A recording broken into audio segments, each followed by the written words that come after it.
bien decía Dorler, que bueno, hay palabras que no pueden sonar placenteras cuando le comunicamos un diagnóstico a un paciente, y también debemos tener en cuenta eso a la hora de atender. Básicamente, y resumiendo rápidamente lo que hablamos en la conferencia de La Haya, yo creo que fue un paso importante hacia adelante en este sentido de tratar de reconciliar todos estos aspectos con una atención más centrada en el paciente y con lo que se puede llegar a desarrollar con aspectos comunes de la salud ocupacional y la atención primaria. ¿Sí? Básicamente por esto que les decía, porque tenemos valores compartidos en la atención primaria, en la medicina del trabajo, tenemos un enfoque holístico, un interés en el cuidado de la comunidad, un foco en mejorar el funcionamiento individual, que vemos que es algo que muchas veces sale en las opiniones de los pacientes. Nuevamente se trabajó en base a este nuevo modelo de atención primaria renovada y se trataron de desarrollar, todavía está en proceso el documento final, pero se trataron de desarrollar algunas guías, ¿sí?, para el desarrollo futuro, básicamente en pro de promover sistemas universales de salud, donde sea más fácil arribar a soluciones locales para los trabajadores, tratar de no separar, como se separa muchas veces la salud mental de la salud, como si fueran saludes diferentes, y también de esto se habla en las jornadas, tratar de no separar la salud ocupacional de la salud general, darle prioridad a aquellos que tienen mayores riesgos, como por ejemplo aquellos que pertenecen a los sectores informales de la economía, involucrar a todos los sectores, absolutamente todos los sectores que tienen decisión en aspectos que tienen que ver con las políticas de salud, incluir entrenamiento específico, porque muchas veces los médicos de familia no estamos entrenados para poder desarrollar algunos aspectos de medicina del trabajo, pero yo creo que sí, es fácilmente, por todo lo que vimos, es muy sencillo y muy probable que podamos llegar a hacerlo. Las acciones, aconsejar obviamente sobre las mejoras necesarias en las condiciones del trabajo, la detección temprana de las enfermedades profesionales y de aquellas enfermedades relacionadas con el trabajo, el apoyo para el regreso al trabajo y la prevención de incapacidades laborales. Esto es algo que en nuestro país, a través de la ley de ART, se ha avanzado bastante. Yo sé que me van a decir que la ART tiene muchísimos problemas y seguramente es así, pero creo que también debemos tener en cuenta que es cómo está organizado nuestro sistema de salud y que de alguna manera puede ayudar a paliar, pero obviamente hay que contribuir mucho más para poder mejorarlo todavía más. De esto yo me siento particularmente orgulloso, y es de haber contribuido a la redacción de un documento emanado de la Organización Mundial de la Salud, donde se menciona específicamente que estas conductas, estas acciones y estas guías deben estar centradas en las personas. Creo que después de tantos años de ver caras amigas acá que estamos trabajando, impulsando el desarrollo de la atención primaria,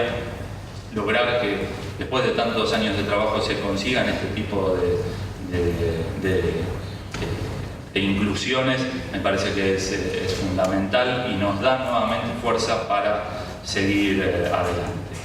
Para nosotros también es obviamente importante conocer como médicos de familia todos los aspectos de la salud y de la vida y del contexto de los pacientes. Por esto justamente que no es poco frecuente que las enfermedades y aún el deficiente desempeño laboral con la posibilidad de sufrir accidentes de trabajo estén relacionados con problemas originados en el ámbito social y familiar, ¿sí? Y nosotros somos expertos en eso. También se aboga por un nuevo liderazgo en salud para promover y desarrollar estos servicios de salud laboral, para que tanto los médicos que se ocupan de la salud laboral puedan tener entrenamiento en atención primaria y viceversa.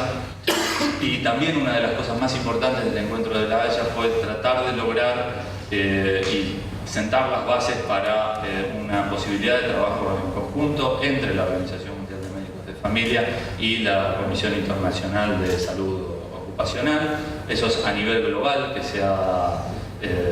logrado. A nivel regional y local creo que es una pregunta que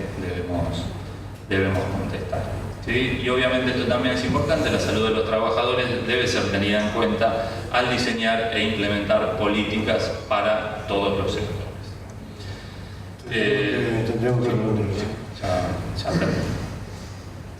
Sí digo que las estrategias de atención primaria de la salud deben incluir el concepto de salud ocupacional y al menos conocer sus instrumentos básicos,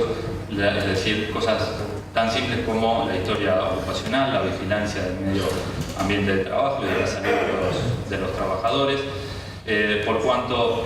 quizás en algunos países de nuestra región menos del 10% de los trabajadores tienen acceso a un servicio de salud ocupacional. Pero también me parece, esto quizás no se habló mucho, es importante cuidar al cuidador. Debemos reconocernos nosotros como trabajadores de la salud, que también tenemos derechos, ¿sí? No solamente obligaciones. Y como trabajadores estamos expuestos, y se ha también comentado mucho acerca de esto, a situaciones de estrés y a situaciones de frustración. Y cuando esto se vuelve crónico, estamos expuestos a sufrir lo que es el síndrome del quemado o del burnout. Yo he trabajado en lugares donde si nos hubieran hecho a todos los profesionales que trabajábamos el test de Maslach, seguramente hubieran cerrado esos hospitales, porque ninguno estaba en condiciones de seguir atendiendo. Y muchas veces normalizamos esa situación, nos sentimos Superman y seguimos trabajando a pesar de todo. Como decía una de las médicas, llega un momento en donde uno dice, ¿qué estoy haciendo acá? ¿Por qué estoy haciendo este tipo de tareas si podría estar haciendo algo totalmente diferente? Hay palabras que nosotros tomamos también como normales, que es habernos formado en regímenes de residencia, como si fueran sistemas militares, donde había guardias de castigo, ¿sí? Y de vuelta, uno normaliza términos como ese. Cada vez que, y esta es mi fórmula, digamos, para poder combatir el burnout, cada vez que yo me siento en ese lugar, o que siento esas cosas, vuelvo a los principios, vuelvo a aquello que mis maestros de medicina familiar me enseñaron como los principios que regían mi actividad. Y básicamente eso me devuelve las ganas de seguir trabajando, porque esos principios tienen que ver con estar más comprometido con la persona que con un cuerpo particular de conocimientos, con comprender el contexto de la enfermedad, con que cada contacto con los pacientes es una ocasión ideal para aplicar medidas de prevención, porque consideramos al conjunto de nuestros pacientes como una población en riesgo, porque nos consideramos a nosotros mismos como parte de la red comunitaria de apoyo, porque desde el punto de vista ideal, y es más que claro, en estas jornadas compartimos el mismo hábitat con nuestros pacientes, porque podemos atender a los pacientes en las consultas, en los domicilios, en los hospitales y agregaría en los lugares de trabajo, porque le concedemos más importancia a los aspectos subjetivos, ¿sí?, de la medicina, y porque, como se mencionó hoy, somos capaces de convertirnos en gestionadores de recursos. Y eso no significa simplemente ser capaz de administrar un centro de salud. Gestionar los recursos es juntar todas las semanas las muestras médicas para dárselas a doña María, en lugar de dárselas a don José, porque sabemos que don José tiene una jubilación más alta y puede llegar a acceder a esos mismos medicamentos de otra manera. Esas cosas básicas que parecen sencillas también tienen que ver con gestionar los recursos. Tienen que ver también con gestionar aquellas cosas que conocemos que en nuestra comunidad pueden llegar a ser gratis, actividades culturales, actividades deportivas, con las cuales nuestros pacientes se pueden beneficiar, y también cosas gratuitas con las cuales nosotros nos podemos beneficiar como médicos para seguir formándonos, y esta es una de ellas, que nos proveyó el doctor Van Dijk. Esto es un libro que nos permite conseguir recursos, no solamente de medicina laboral, sino también de atención primaria, y que se encuentra gratuito en internet para bajar como PDF. Como bien se dijo hoy, creo que algo fundamental son las palabras, ¿sí? Las palabras con las cuales nosotros nos comunicamos con los pacientes son, me parece que aquello que nos permite trascender y lograr los mejores resultados, más allá de contar con las mejores tecnologías o con los mejores medicamentos. Las enseñanzas más grandes y la herencia más grande que yo recibí en mi vida son palabras, y las recibí de un médico rural que fue mi padre. Y cuando terminé la formación de pregrado, él me sentó y me dijo, bueno, ahora que terminaste de aprender la teoría, te voy a enseñar las cosas más importantes que van a regir tu práctica. Y esas palabras que yo hoy comparto con ustedes, de alguna manera han servido de guía para mí, tanto en la atención primaria, en la medicina familiar, como en la medicina del trabajo. Y él me dijo,